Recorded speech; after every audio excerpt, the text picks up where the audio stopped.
Well, today people in Sprague went to a very different kind of party. There was no music or dancing, just a lot of hard work. It was an invasive plant pulling party to help get a mile-a-minute vine, usually found in Asia, under control there. News 8's Tina Detel has more.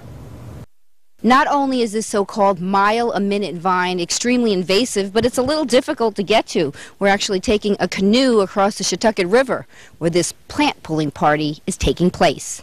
It took a trek through stinging nettles and poison ivy to get to the weed, which is starting to take over part of Mohegan State Forest in Sprague. The scientific name is Persicaria perfoliata. Also known as the mile-a-minute vine.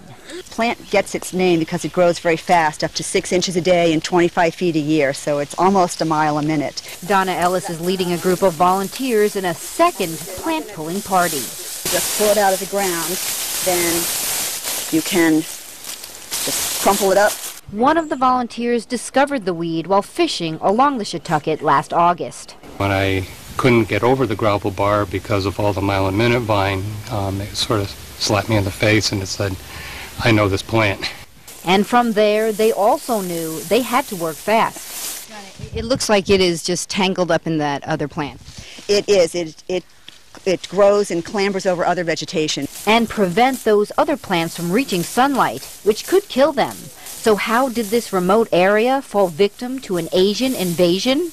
Invasive plants move in all sorts of different ways. Sometimes humans are a factor, sometimes it's animals. You can see a lot of little holes in these leaves, and that's because in addition to pulling the plants, these folks also released about 1,000 weevils. They're tiny little insects from China who only feed on this invasive vine, so it's another way they're hoping to get rid of it. On the scene in Sprague, Tina Detel, News 8.